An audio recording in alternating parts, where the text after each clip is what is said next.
Krasok unfolded his third set of manipulator limbs and accessed the neural interface of his ship, the *Shadowmiss*. The vessel, sleek, predatory, and virtually undetectable to primitive scanning technologies, responded to his thoughts with silent efficiency. Around him, holographic displays illuminated the darkened command center with soft blue light, projecting detailed schematics of the human mining colony. "Computer, replay surveillance footage of human combat scenarios," he commanded, his voice a dry rasp evolved for the methane-rich atmosphere of his homeworld. The display shifted to show humans engaged in various military exercises. Their movements seemed awkward, inefficient, their bodies restricted to only 4 limbs and confined to an internal skeleton. Krasok's upper mouthparts clicked in amusement. These creatures would never sense his approach. Their auditory range was pathetically limited, their olfactory capabilities laughable, and their visual spectrum detection narrower than most sapient species. "Analyze threat level," he ordered. The computer's artificial intelligence processed for several seconds before responding. Human military capabilities, low-grade directed energy weapons, primitive kinetic projectile technology, nuclear fission capabilities, early fusion implementation, minimal orbital defense systems, threat assessment, moderate-low. Moderate-low, the classification amused Krasok. The Confederation's threat scale ranged from negligible to extinction level. That these humans even registered on the scale spoke to their unusual development path. Most species at their technological stage focused on improving quality of life, not creating increasingly efficient ways to destroy one another. Krasok extended a limb toward a hovering sphere beside his command chair. The sphere, a memory crystal containing his personal combat record, glowed at his touch. 200 successful eliminations, 43 species, from methane breathers to silicon-based hive minds. He had terminated diplomatic envoys, rebellious scientists, criminal overlords, and military leaders. Each kill had been perfect, untraceable, attributed to accident, internal politics, or natural causes. Computer, detail primary target information. A new image appeared, the human colony administrator, Joseph Caldwell. The file listed him as a former military commander who had transitioned to civilian leadership. Krasok studied the human's features, noting the scars that suggested prior combat experience. Interesting, but ultimately irrelevant. No amount of human combat training could prepare him for an assassin evolved from the apex predators of Nexus 9. Their colony population: 732 individuals, 496 adults, 236 juveniles. Krasok paused. Juveniles complicated matters. The Confederation preferred clean operations that eliminated leadership without collateral damage. It made the subsequent diplomatic overtures more palatable to surviving population centers. Computer, what is the Confederation's objective with these humans? Primary objective: demonstration of force to establish dominance hierarchy. Secondary objective: secure mining rights to Proxima Centauri B. Tertiary objective: technological assessment of human capabilities. Standard procedure for newly discovered spacefaring species. The Confederation had followed this playbook for millennia. Identify emerging civilizations, demonstrate overwhelming power advantage, establish favorable trade agreements that effectively made the new species a client state. Krasok activated the tactical simulator, watching as it projected various approach vectors to the human colony. Their sensor technology was primitive enough that he could land within 2 kilometers without detection. Their atmospheric vehicles lacked the sophistication to track his ship's heat signature. Their orbital satellites could be spoofed with basic countermeasures. This would be simple, almost disappointing. He selected his equipment with methodical precision. Adaptive camouflage suit, neurotoxin injectors calibrated to human physiology, sound dampeners, thermal masking.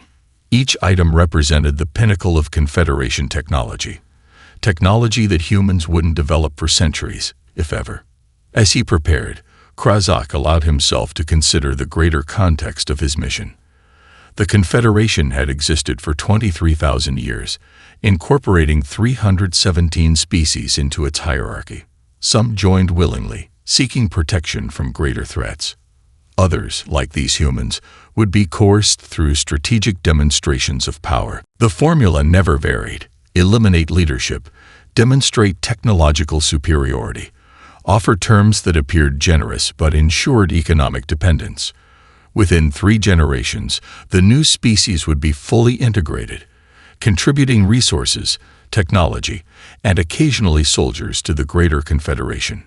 Krozak had served as the first contact for 17 species. Each time, the pattern held true. The strong survived by being stronger. The weak survived by being useful. This was the way of the universe, a truth that transcended biology, chemistry, and culture. Computer, set course for Proxima Centauri B stealth approach. Maintain distance from human surveillance satellites. As the Shadow Mist responded to his commands, Krozak settled into his acceleration chamber. The specialized gel would protect his exoskeleton during the coming faster-than-light jump. Before the stasis induction began, he reviewed the human colony schematics one final time. Their defenses were focused outward, primitive kinetic weapons positioned to defend against surface threats. They hadn't considered an attack from above. They hadn't considered many things. In 3 standard days, Administrator Caldwell would suffer an apparent cerebrovascular accident. The colony would fall into disarray. The Confederation's diplomatic vessel, already en route, would arrive offering medical technology superior to anything humans possessed, in exchange for certain concessions. And Krozak would add another successful mission to his unblemished record. As stasis gel rose around him, a final thought surfaced in his consciousness. Humans were supposed to be unpredictable, according to some xenobiologists. An evolutionary response to their unusually dangerous homeworld. A curiosity, nothing more. The gel hardened. Stasis engaged. The mission was underway. Krozak watched the aftermath of the dauntless explosion with growing unease. His ship's sensors captured everything: the expanding debris field, the disabled Vespid cruisers, and the remaining human vessels regrouping with surprising coordination.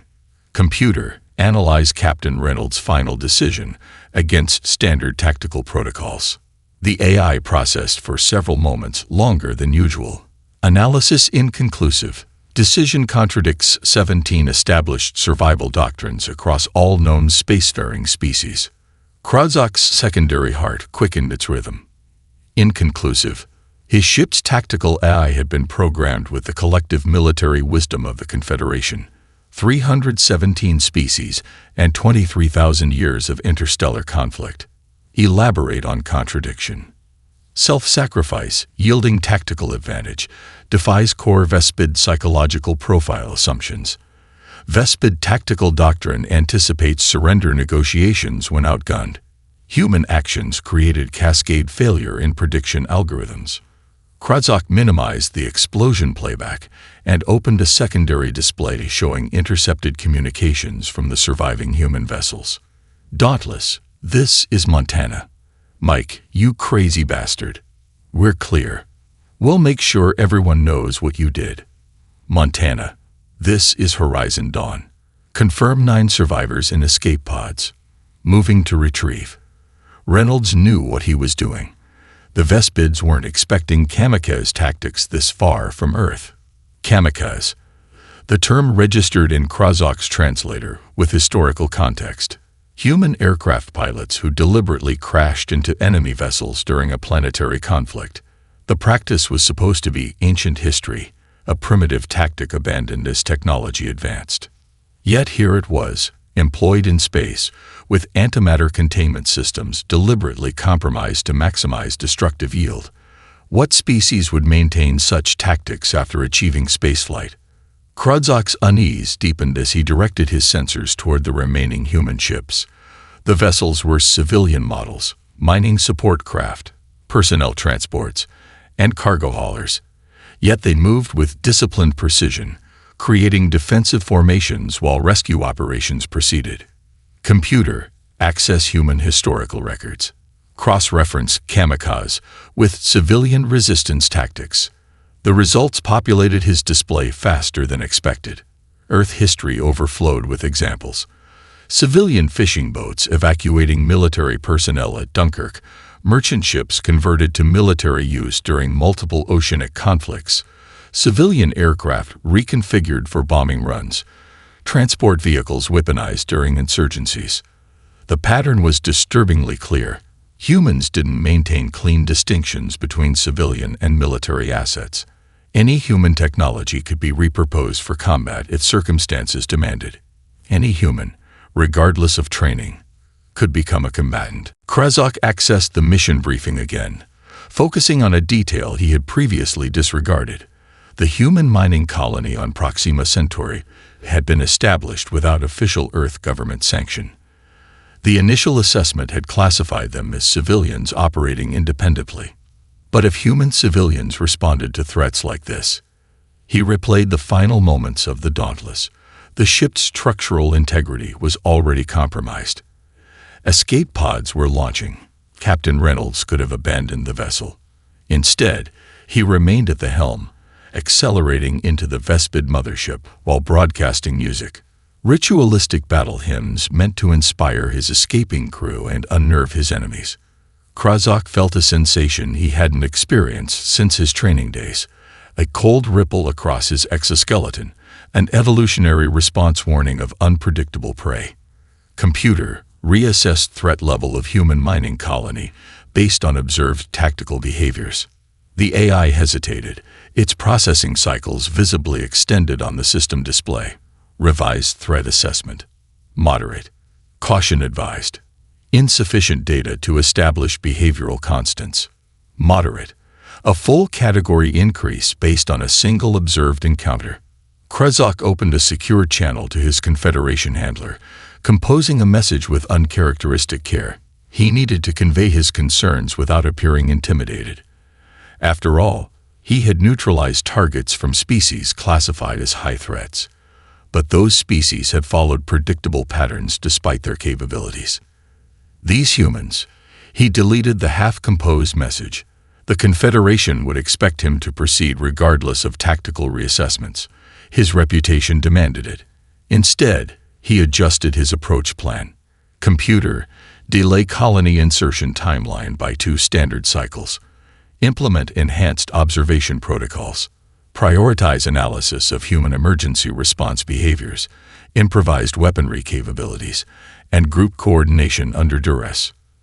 The original plan, quick insertion, targeted elimination, clean extraction, now seemed rashly simplistic. He needed to understand these humans better before engaging directly. Their technological limitations were evident, but their behavioral patterns defied standard tactical modeling. As his ship established a higher orbit around Proxima Centauri, Krazak reviewed the colony schematics again. The settlement's physical vulnerabilities remained unchanged, but his perception of the occupants had shifted dramatically. He focused the ship's sensors on the colony's perimeter, where humans in environmental suits were conducting maintenance on atmospheric processors. Their movements were inefficient by Confederation standards, their equipment primitive. Yet he now viewed these limitations through a different lens. A species that transformed civilian transport ships into suicide weapons when threatened. What would they do to protect their colony? They're juveniles. For the first time in his long career, Krazak approached his target with something beyond professional caution. He approached with genuine uncertainty. Krazak's cloaked observation post provided an unobstructed view of the colony's main plaza.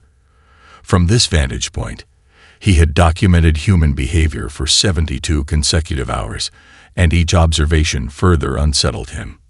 The humans maintained a roughly 26-hour activity cycle, with most colonists working during daylight hours.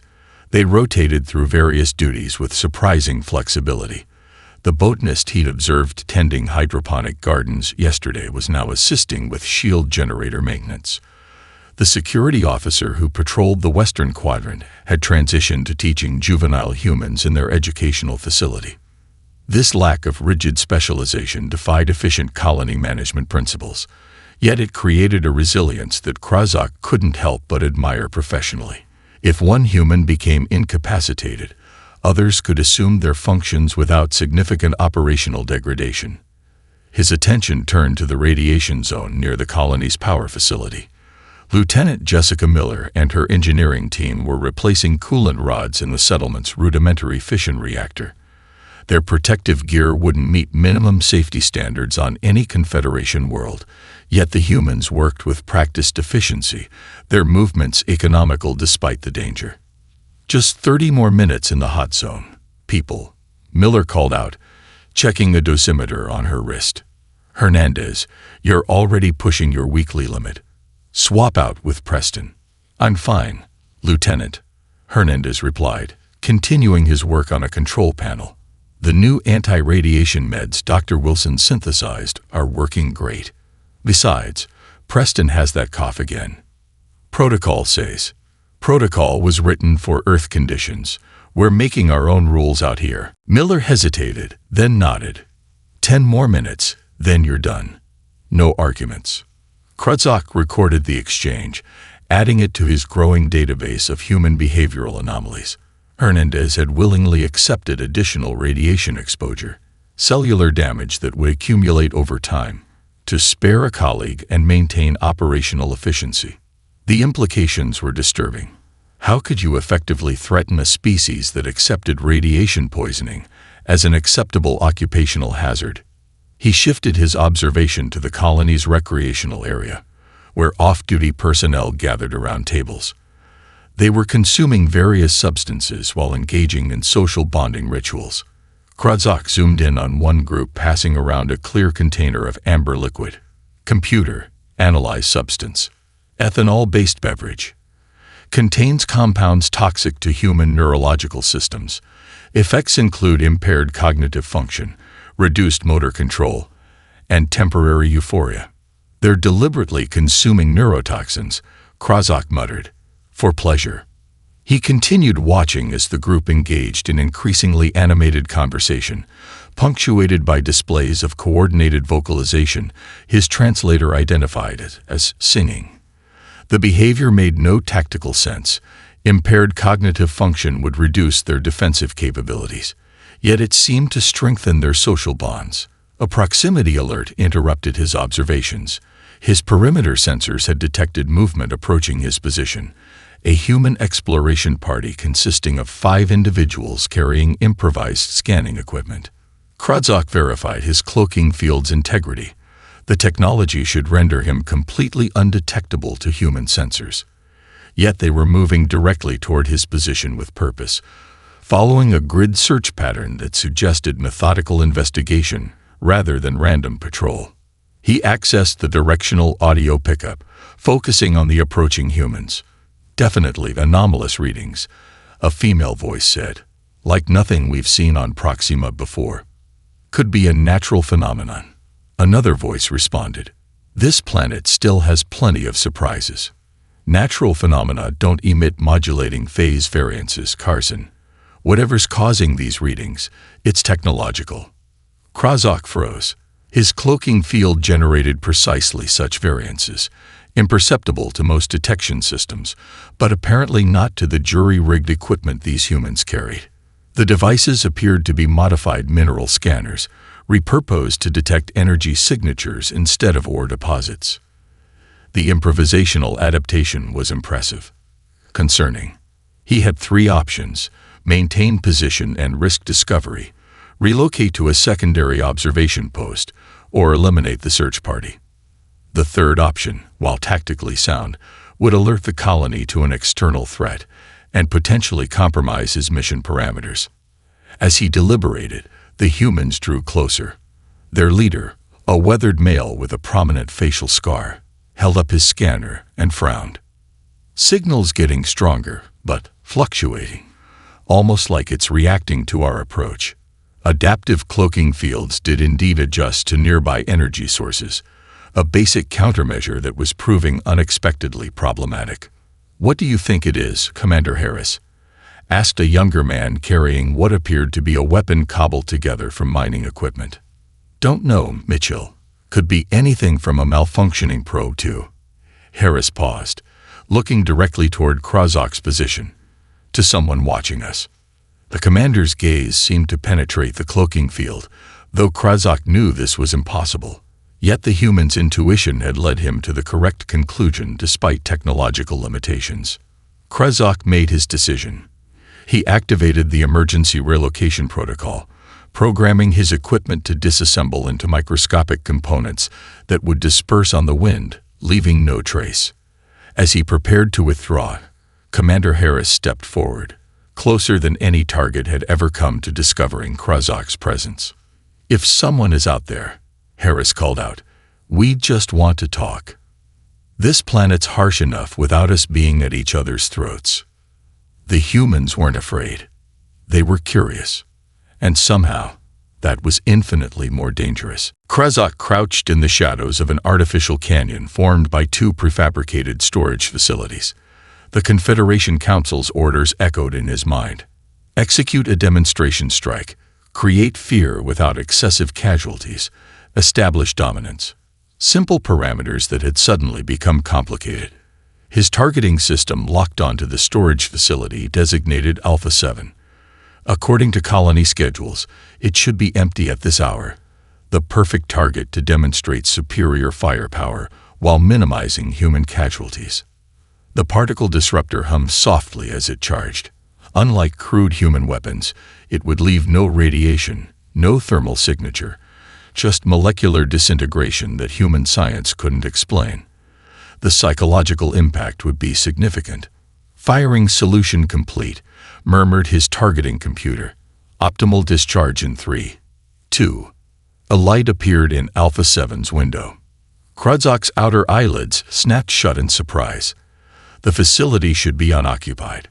He zoomed his optical enhancers, focusing on the illuminated window. Dr. Amanda Wilson moved between shelving units, manipulating sample containers. Her presence was unexpected. A statistical anomaly that shouldn't affect mission parameters. Collateral damage was acceptable within certain thresholds. Yet Krazak hesitated, his trigger claw suspended above the activation node. "Computer, identify subject's activities. Subject appears to be cultivating bacterial cultures. Analysis suggests medical research applications." Medical research. The woman was developing treatments, likely for the unique pathogens found on Proxima Centauri. Even without context, Krazak understood the significance. This wasn't a military target or political leader. She was protecting her colony from disease, a universal imperative that transcended species differences. His hesitation lasted 2.7 seconds. Professional training reasserted itself. The mission parameters were clear. One human life against the strategic objectives of the Confederation. He fired. The particle beam struck with perfect precision, disintegrating the storage facility's eastern wall. The structure collapsed inward, a silent implosion that sent dust billowing into the night air. Colonial alarms activated seconds later, their wailing a primitive but effective alert system. Krazak was already moving, his adaptive camouflage shifting to match the darkness as he retreated toward the ridgeline. The demonstration was complete. Now he would observe the human response, gather data on their emergency protocols, and report. Medical emergency at Alpha 7. Wilson's inside. The shouted words reached him through his audio enhancers. He paused, turning back toward the colony. Humans were converging on the collapsed structure with unexpected speed, their movements coordinated despite the chaos. "Get the excavation equipment. Someone find Jackson. He's got medical training. There's a pulse. She's under that support beam." Krazak's optical enhancers revealed the scene in perfect clarity. Dr. Wilson lay partially buried beneath rubble, blood seeping from multiple wounds. The particle beam had missed her directly. A fortunate outcome, but secondary structural damage had caused severe injuries. Colonial security personnel established a perimeter while medical staff attempted treatment. Commander Harris arrived, immediately taking charge of the situation. "This wasn't an accident," Harris stated, examining the disintegration pattern on the remaining walls. "Someone attacked us. Martinez, Coleman, with me. We're tracking whoever did this. Sir, we don't know what we're dealing with, objected a junior officer. Something that can disintegrate reinforced polymers and wants us dead, Harris replied, checking his sidearm. That's enough to start with.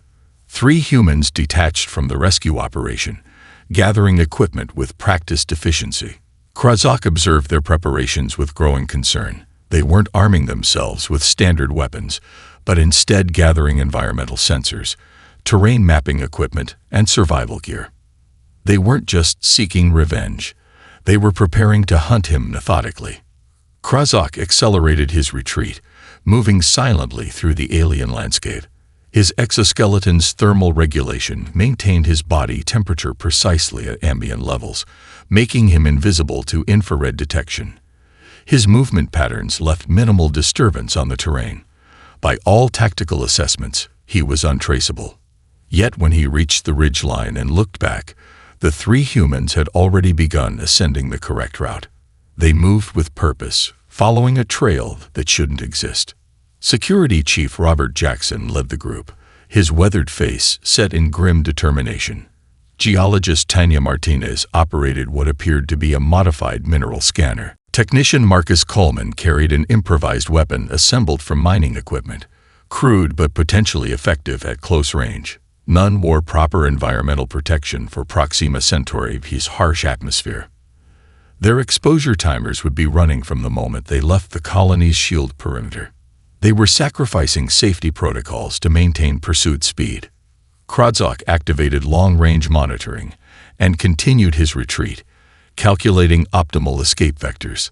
The humans would be forced to turn back within 6 hours as oxygen deprivation and temperature fluctuations took their toll. Their biological limitations would accomplish what stealth could not. Yet something in Jackson's expression, a focused intensity that transcended rational calculation, triggered an unfamiliar sensation in Krazak's threat assessment centers.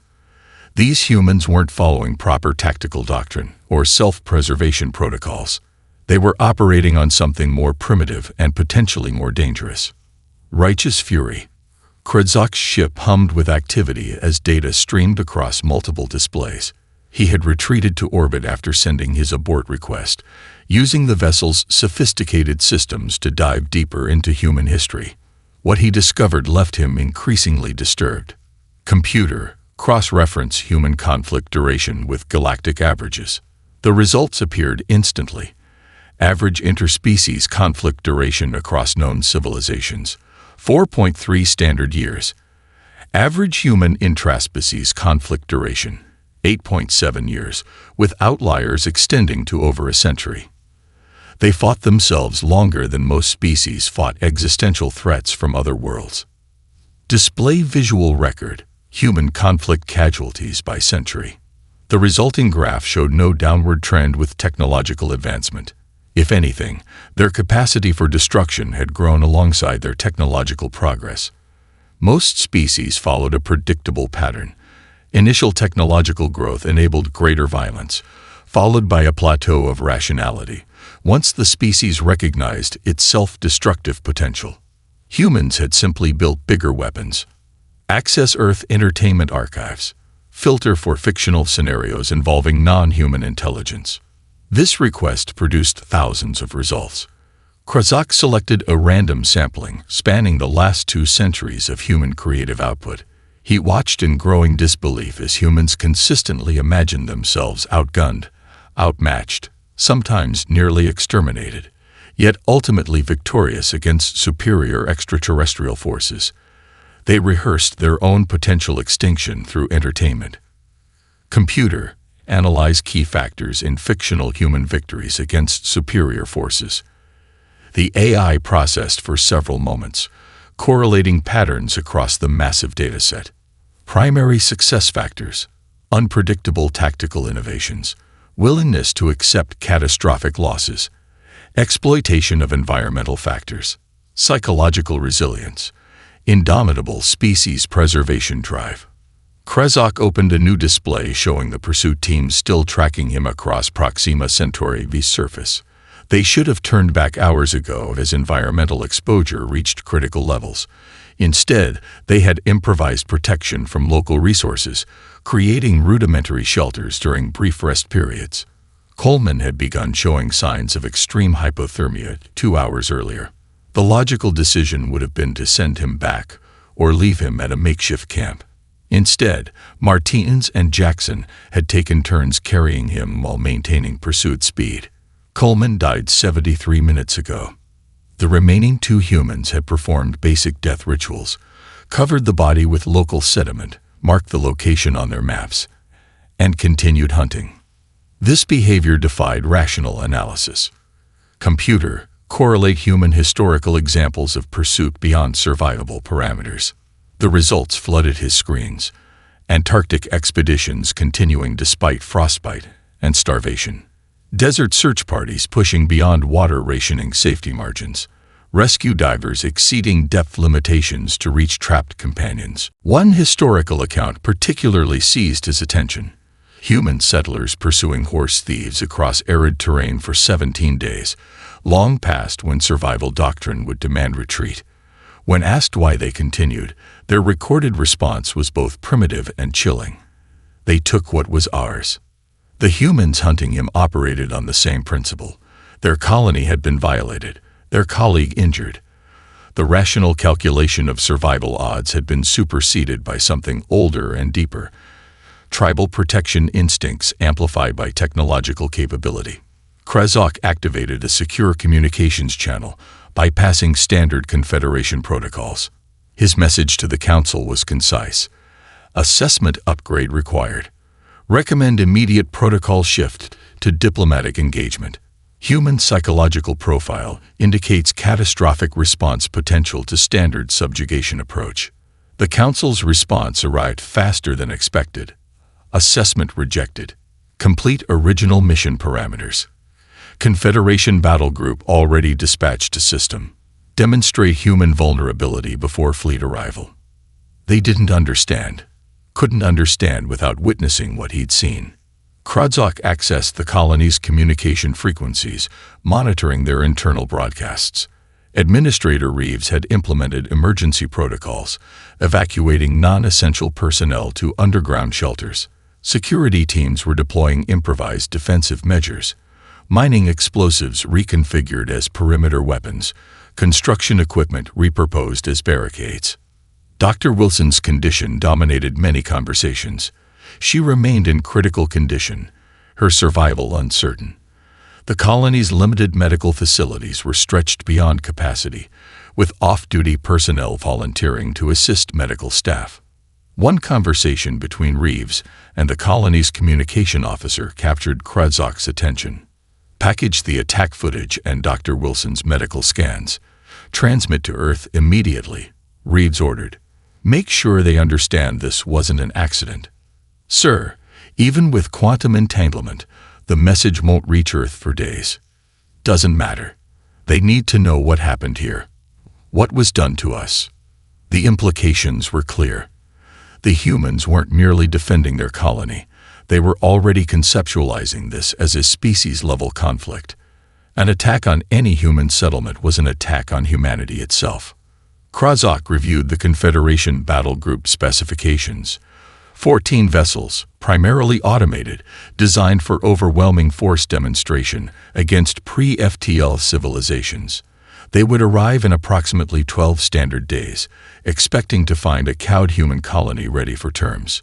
Instead, they would find something the Confederation had not faced in over 8,000 years.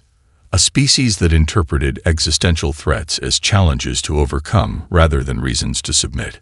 Administrator Thomas Reeves studied the alien seated across from him in the colony's makeshift meeting hall.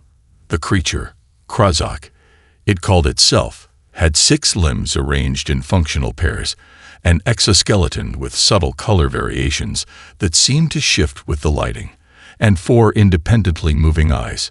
It should have been the most incredible sight of Reeves' life. Instead, all he felt was cold fury.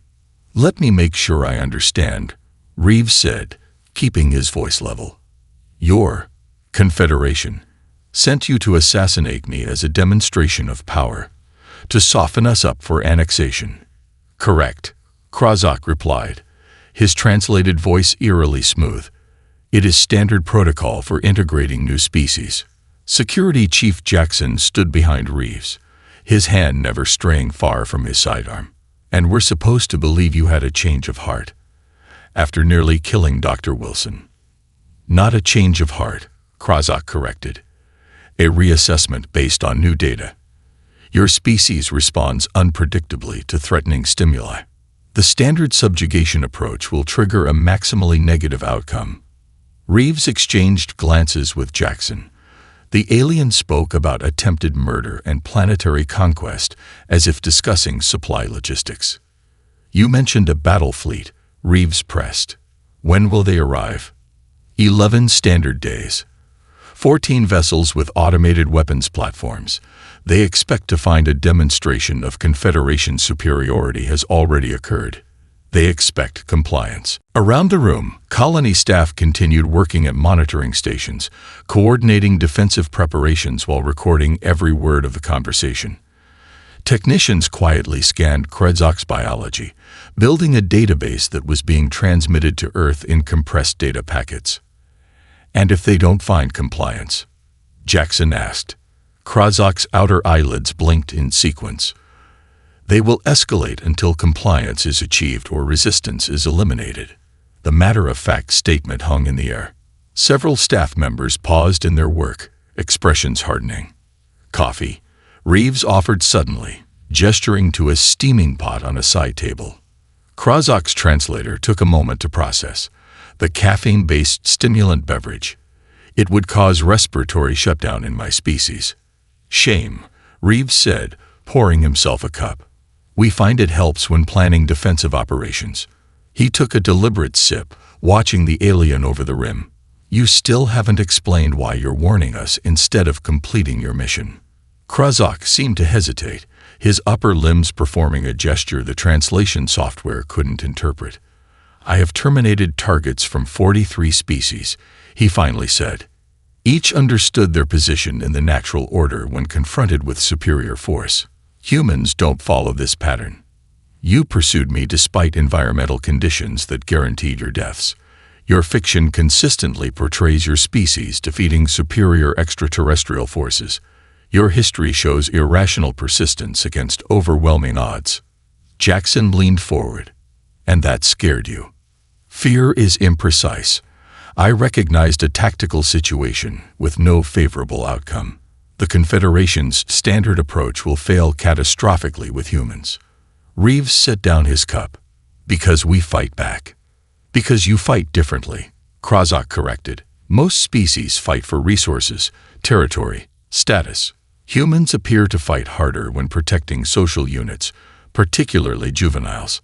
The room went silent. Reeves felt a chill that had nothing to do with the colony's environmental controls. You've been studying our demographics, he said quietly. Your colony contains 236 juvenile humans, 32% of total population. Reeves pushed back from the table and walked to the large viewport overlooking the colony's central plaza. Below, children played in a protected recreation area, their laughter occasionally audible even through the reinforced glass. Dr. Wilson, he said without turning, was developing treatments so our children could safely play outside someday, so they could experience this world properly, not just through habitat windows. He turned back to Krozak. Did your research explain what humans do to those who harm our children? The alien's posture shifted subtly. Historical evidence suggests disproportionate retribution extending beyond rational strategic objectives. That's one way of putting it, Jackson muttered. Reeves returned to the table, his decision made. We'll need everything you know about Confederation weapons, tactics, and vulnerabilities. Fleet compositions, command structures, communication protocols. You misunderstand, Krozak said. I am not defecting. I am attempting to prevent catastrophic outcomes for both sides. Then you really don't understand humans yet, Reeves replied, his voice hardening. We're reasonable people. We can negotiate, compromise, find middle ground. But there are lines you don't cross. As if on cue, his communication officer approached, passing him a data tablet. Reeves reviewed the information, his expression grim. Dr. Wilson's condition is stabilized, but she'll need reconstructive surgery that we can't perform here. The damage to her optical nerves may be permanent. He slid the tablet across to Krazak. The screen showed Wilson's medical scans alongside a photograph of a smiling young girl. That's her daughter, Emma. 5 years old. She's been asking when Mommy will wake up. Krazak stared at the image, his 4 eyes focusing and refocusing. Now, Reeves continued, leaning forward. Tell me more about this battle fleet, and exactly how we're going to ensure they understand what happens when someone threatens human children. Around the room, security personnel quietly moved into position, their expressions reflecting the administrator's resolve. They weren't panicking or cowering. They were preparing. And somehow, that was infinitely more unsettling. Admiral Vanessa Hayes stood on the bridge of the Defiance, her weathered hands clasped behind her back as she surveyed the hastily assembled human fleet. The vessel beneath her feet had been a luxury cruise liner 3 weeks ago, ferrying wealthy tourists between Earth and the Martian colonies. Now its grand ballroom housed tactical operations, its swimming pools had been drained to make room for weapon systems, and its gourmet kitchen served to feed a crew of naval personnel and civilian volunteers. Status report, she commanded, her voice carrying the authority earned through 30 years of military service. Commander Ellis consulted his display. 57 vessels in formation, Admiral. 34 retrofitted civilian craft. 15 military vessels diverted from patrol duties. 8 mining ships with reinforced hulls. Hayes nodded. Not an impressive armada by historical standards, but it represented everything humanity could mobilize on such short notice. Each ship carried volunteers who understood the stakes. This wasn't just about defending a distant colony. This was about humanity's future among the stars. Any change in the Confederation fleet's approach vector? Negative, Admiral. They maintain current course and speed.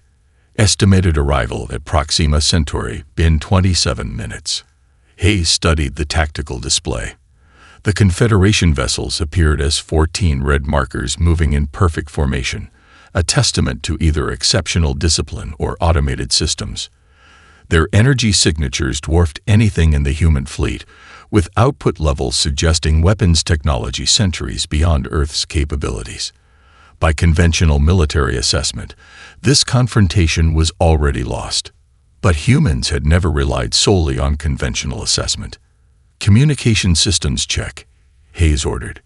Lieutenant Garcia responded immediately. All systems operational, Admiral. Broadcasting array at full capacity. The evidence package is ready for transmission on your command. Hayes turned to the view screen showing Krazak, who stood uncomfortably in a secure compartment adjacent to the bridge. The alien assassin had provided critical intelligence on Confederation capabilities, command structures, and, most importantly, cultural vulnerabilities. You're certain the Confederation Council members will be monitoring this encounter directly? Hayes asked him. Krazak's translated voice emerged from nearby speakers. Yes. First contact scenarios with potentially hostile species warrant direct Council observation. They will witness everything through the fleet commander's sensory feed. Hayes smiled thinly. Good. I want them to see exactly what they're dealing with. She turned to her communications officer. Prepare to broadcast on all frequencies the moment they enter the system. No delays. The bridge fell silent as minutes ticked by. Personnel moved with purposeful efficiency, checking systems, confirming targeting solutions, verifying evacuation protocols. Many had families on Earth, children, parents, partners who might never see them again if this gambit failed. Yet not a single crew member had requested transfer when the mission parameters were revealed. Confederation fleet has entered the system, announced the sensor officer. They're scanning our vessels. Hayes straightened her uniform. Open channel. Begin transmission. The view screen shifted to display the carefully curated evidence package. a devastating montage of atrocities committed by the Confederation against emerging civilizations. The footage, provided by Krozak and authenticated by Earth's best analysts, showed systematic subjugation, resource exploitation, and cultural erasure across dozens of worlds. Species after species, forced into submission through targeted assassinations and military demonstrations, reduced to client states serving Confederation interests. The transmission continued without narration or commentary. The evidence spoke for itself, a civilization built on intimidation and the assumption that younger species would always bow to superior technology. As the montage concluded, Hayes stepped forward. The camera framed her against the backdrop of Earth vessels, a visual reminder of the improvised nature of humanity's defense. "I am Admiral Vanessa Hayes of the United Earth Defense Force," she stated clearly. "The evidence you've just witnessed was provided by one of your own. An assassin who recognized something your Confederation has forgotten. Not all species respond to threats in predictable ways." She gestured to a secondary display showing historical footage. The firebombing of Dresden with civilians huddled in shelters. Hiroshima's devastation captured in black and white photographs. The orbital bombardment of Mars separatists that had nearly fractured human unity a generation ago. "This is our history," Hayes continued. "We have done terrible things to each other. We understand destruction intimately. The difference is that we've learned from it." The display shifted again, now showing Earth's children in schools, parks, and homes, a deliberate echo of the Proxima colony's juvenile population. "We know what comes next in your playbook. We've imagined this moment for centuries in our fiction. We choose a different path." Hayes leaned forward, her expression calm but resolute. "Here is our one-time offer: recognition of human sovereignty throughout our solar system and all current colonies. Reparations for the injured colonists on Proxima Centauri V. A seat at your Confederation Council with equal voting rights." She paused, letting the demands register with the Confederation leadership. "Decline, and learn why every sentient predator species on our world either went extinct or learned to fear us. You have 6 hours to decide." Krozak felt distinctly uncomfortable in his formal diplomatic attire. The ceremonial exoskeleton extensions, signifying his unprecedented status as cross-species security advisor, still felt foreign after 6 cycles. As he guided the Confederation delegation through the Proxima Embassy's security checkpoints, he noted their subtle reactions to the human guards flanking the corridors: mandible twitches, defensive posturing, stress pheromones. They feared these bipedal mammals who had appended 23,000 years of galactic hierarchy in less than one standard revolution. "The Council representatives will join us shortly," Krozak explained, leading them into a conference chamber designed to accommodate multiple species' environmental needs. Ambassador Whittaker requested a brief delay to finalize translation protocols. Council Undersecretary Moxel, a silicon-based intelligence whose crystalline form caught the light, rotated toward Krozak. "I find it difficult to reconcile your current position with your previous function, Krozak. The Confederation trained you for 17 cycles to become its premier elimination specialist." "The Confederation trained me to recognize and respond to threats," Krozak corrected smoothly. "That is precisely what I did." Before Moxel could respond, the chamber doors opened to admit Ambassador James Whittaker. The human moved with the confident grace that still fascinated Krozak, the efficient bipedal locomotion that had evolved on a high-gravity world with exceptional predatory pressures.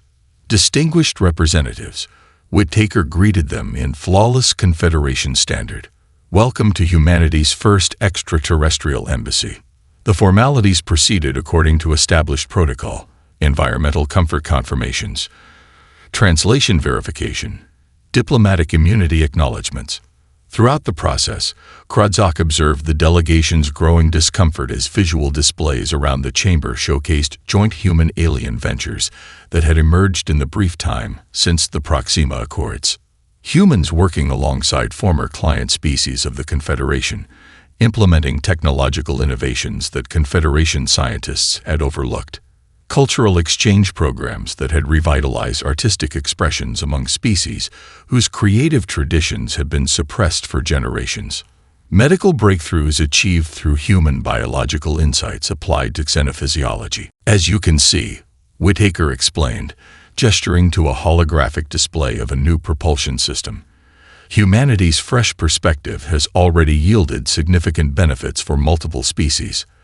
Our engineers recognized applications of quantum field theory that complement Juverian gravitational manipulation techniques.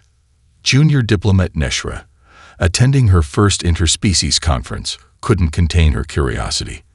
How did a primitive species with barely functional faster-than-light capability force the Confederation to accept such unprecedented concessions?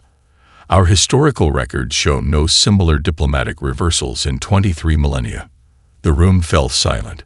Senior delegates radiated embarrassment pheromones at the breach of diplomatic etiquette. Krazak glanced at Ambassador Whittaker, who nodded slightly. Permission to respond truthfully.